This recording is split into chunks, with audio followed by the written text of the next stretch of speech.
mga kaponi, isang mapagpalang araw po sa ating lahat. Nandito po kami, nagbibiyahe, papunta kami dito sa Barangay Del Pilar at saka sa Barangay San Gabriel. Dito po sa Maydulong, Eastern Samar para po sa ating araw-araw na pagmimisyon ng ating elderly care program, pagpapaabot ng ayuda sa mga seniors po natin dito sa Eastern Samar. Ayan, kasama ko si Pepa at saka si Ate Ruby para po sa ating paglingap. Shout out sa ating mga kaponi dyan na patuloy pong nanonood. Pa-share and like po ng ating video at saka huwag niyo pong skip ang ads sa bawat video natin para makatulong po tayo sa ating paglingap. Ayan. Shout out sa ating mga sponsors, kay Kuya Donald, salamat po sa binigay niyo pong pagmamahal. Gagamitin po natin ngayon para sa ating bagong matutulungan, at kay Tita Donna, thank you Tita Donna sa blessing sa ating mission at saka sa ating mga kababayan. Maraming salamat. At kay Tita Telma, salamat po sa panggas. Halfway pa lang po kami kaponi. Yung bundok na yun, diretso pa po tayo doon sa yung Barangay Del Pilar. Okay.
Aga nanay.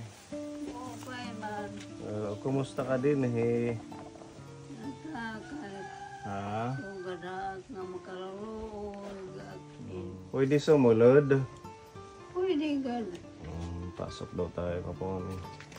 Anong pangalan ni nanay? Lourdes. Pero nitim edad?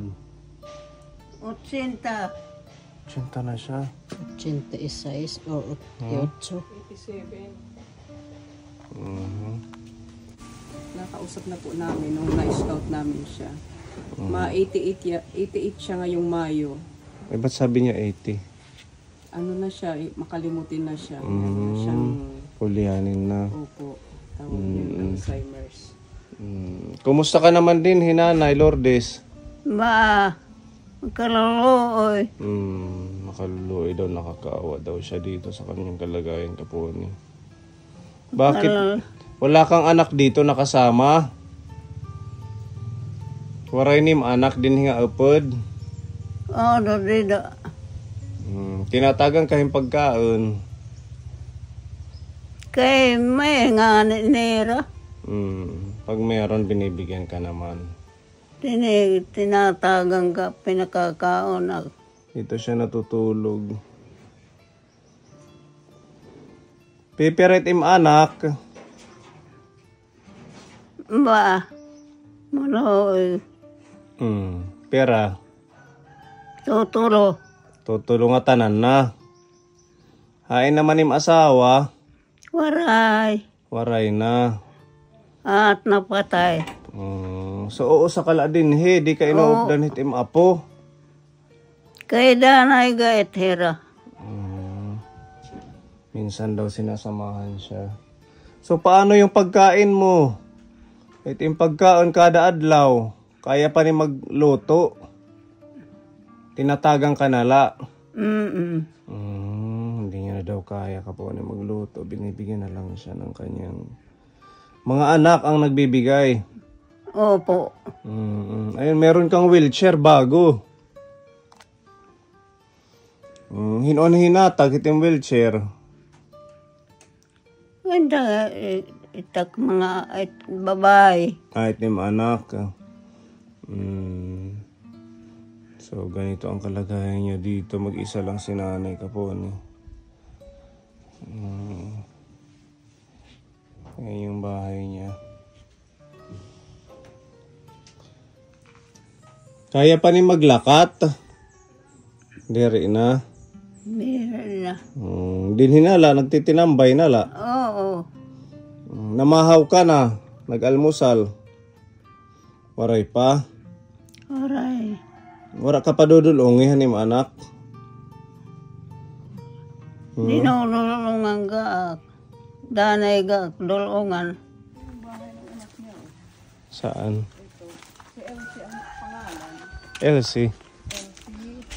Ito. Nandyan siya. Doon daw man sususo din. Ha? Nangunguha ng shells sa Walang dagat. tao. Iniwan si Lola. Kaya siguro hindi pa siya nabibigyan ng almusal. Nangunguha pa ng pang-ulam na shells.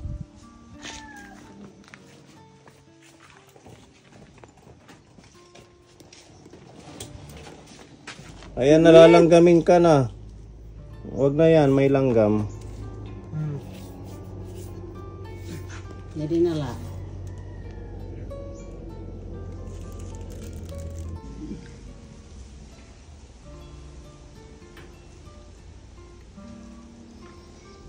Gusto nilang nakabukod lang sa mga anak.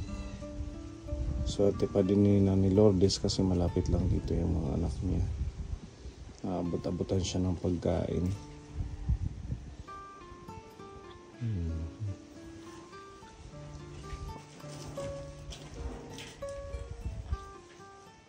Di pa daw. Ah? Di pa.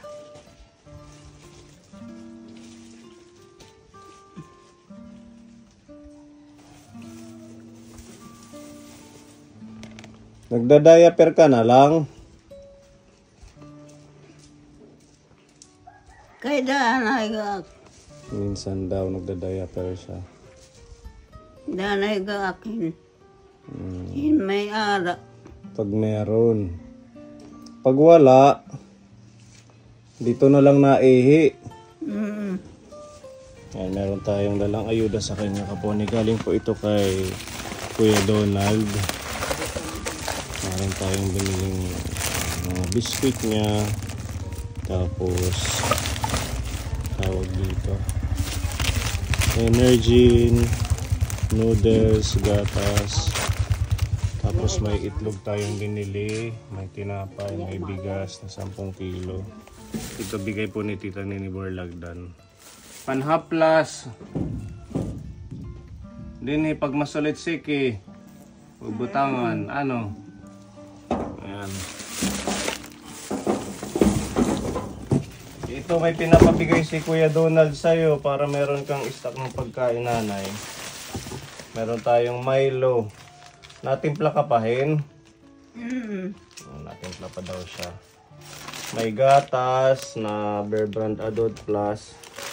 Tapos meron tayong mga biniling biskwit para sa'yo. Pang merienda mo, nanay. Para di ka magugutom pag hindi ka pa nabibigyan ng pagkain ng anak mo. Meron kang mai-snack. Ito Energin. Para siyang Milo din. Titimplahin mo lang. Tapos may mga noodles po dito kapon.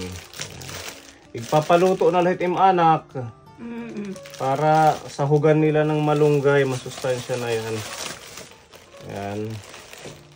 Tapos meron tayong asukal. May pangluto dito, nanay, tuyo suka. Ang ano lang, dahil hindi niya na kaya magluto, yung anak na lang niya yung prepare ng pagkain niya. Yan, meron tayong palaman. Palaman din, tinapay. Wala talaga gamita kay gintutuba kanim kutsara. Tapos ito, meron ho tayong mga kasamang dilata dito. May corned beef, may beef loaf. Tapos meron tayong sardinas, meron mackerel. Ayan, para ito lahat kay Nanay Lourdes.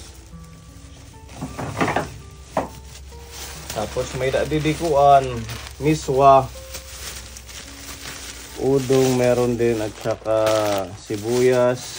Meron tayong sinamang mantika para pag mag-gigisa sila. Ayan, galing kay Kuya Donald. Tapos may tinapay. Ayan. Yan di tinapay. Ngayon bunay. Ipapalaga na lang nga bunay. Tim anak ha. Para may ada ni mo pagkaon. Almusal. At ito meron tayong nakasiparit lang to ng mga sabon. Kaya din ipararigo nga sabon. Ano? Tapos may Zonrox, may Barita, may powder para pag maglalaba yung anak mo para sa mga damit mo. Medyo ano na si nanay. Medyo may mapanghi-panghi dahil nga sa katandaan niya. Sabi niya, minsan lang daw siya nagdadaya pero pag nabibilhan siya. Kagaya ngayon, naihi na lang siguro si nanay kung saan. Paano yung pagdumi mo? Diaper. Nali. Ha? Naliko. Naliko, ipagdumi. Nali, ulak. Itsulat. Sa butas daw. Ayun. May dadi butas. Sa dulo. Ganun pala. Kailangan na lang alalayan siya sa paglilinis kasi syempre yung ano hindi maano ng langaw. Ayan. Tapos ito yung ating bigas. Ipapaluto ka na ha kay sa anak mo. Napuloin ka kilo. Ayan. Bugas para kahit papaano may daanin pagtutuunon, ipapatuon itim anak. Dako na lang nga salamat. Salamat. Grasya ng ating Diyos, nanay. Ano? Nag-aampo ka pa? Oo, gad. Ano may timigin aampo hitat makagarahom? Ano natuwa? Natuwa sa Diyos ako. Natuo ka sa ating Diyos. Ipagdasal mo yung mga natulong sa'yo, kagaya nila Kuya Donald, ni Nanay Rufina, ni Tita Ray, lahat sila na nagbibigay ng tulong sa inyo. Ano, isama mo sa dasal mo. Para maging bugway light iralawas. Opo. Salamat salamat. Wala pong ano man. Yung tubig niyo, Pepa, nandoon sa anong lipat mo. Ano, tubig. Kailangan ng may nag-aalaga, lalo na pag nag-uulihanin, tapos paano yung malayo sa mga anak or kamag-anak. paano magpo-provide yung pagkain. Ultimo yung pagsaing, hindi na naman nila kaya.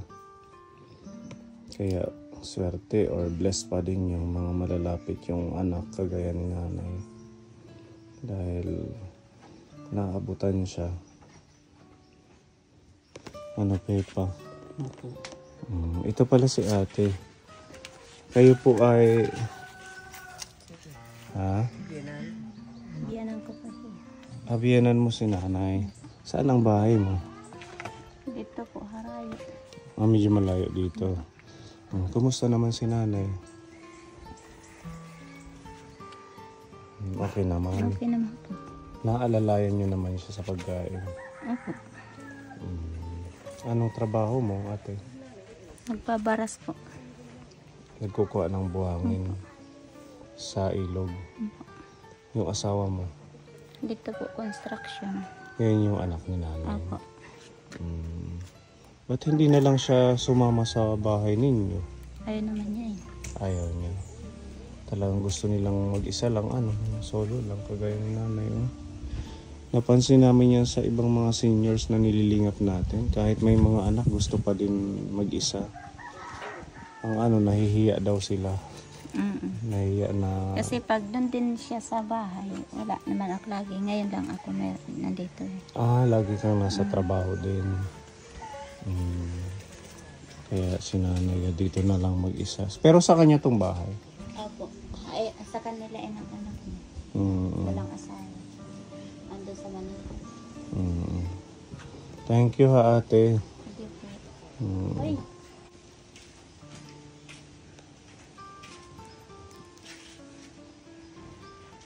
Yadi panging karuyag nim.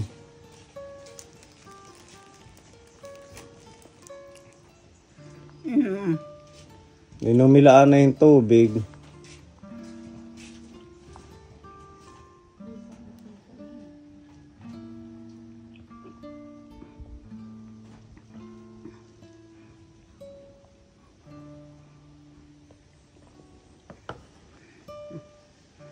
Salamat sa Ginoo.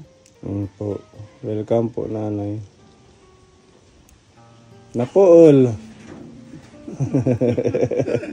Okay na tayo man, usa? Oo. Ganun talaga sila, mahina na kumain. Nabubusog ka agad. Bangin maaram ka kumanta. Anong karantaon? Iti maaram nga kanta. Isang maligayang Pasko ang natin na damdamin. Napakanta. Maligayang Pasko advance. Ang tagal pa ng Pasko. Yan ang pamasko sa'yo ni Kuya Donald. Ano? Madaming pamasko si Kuya Donald kay Nanay Lourdes. Inday na kain ka ang kasunog, ang balanganiga. Turo ka adlaw ang paglalaga, ang asuwaray kikita. Nakain hi Inday. Ambot Linaog. Linaog habalang higa. Ay, si nanay. Lagay lang natin to dito, nanay. Okay, so yan yung mga biskwit mo ha. Mag-i-snack ka. tirikin mo. Yeah, di igharap plus in. Abrihitan na la. Baka hindi niya mabuksan. Tanggalin lang natin yung sili. Dinhi. Testing. Masakit na yung paa niya. Sige. Pahid-pahid lang yan.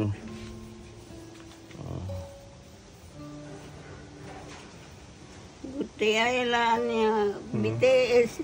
Buti ay lanim si maliit lang daw yung paa niya. Diba? Itatabi mo to para magamit mo sa paghaplas pag may masakit na part sa katawan ni nanay. Thank you po Tita Nini Borlagdan at kay Kuya Donald. Yan, isang senior na naman po ang nalinga po natin sa tulong po ng ating mga sponsors. Naway bigyan lang ng magandang kalusugan si nanay, humaba pa ang buhay niya. sa edad niyang, ilang taon na siya? 87. 87 years old. Apo na. Naapo. Ito, Ito yung ako. Yan si ate. O sige ha, nga din na kami. Salamat na ladako na. Salamat. God bless.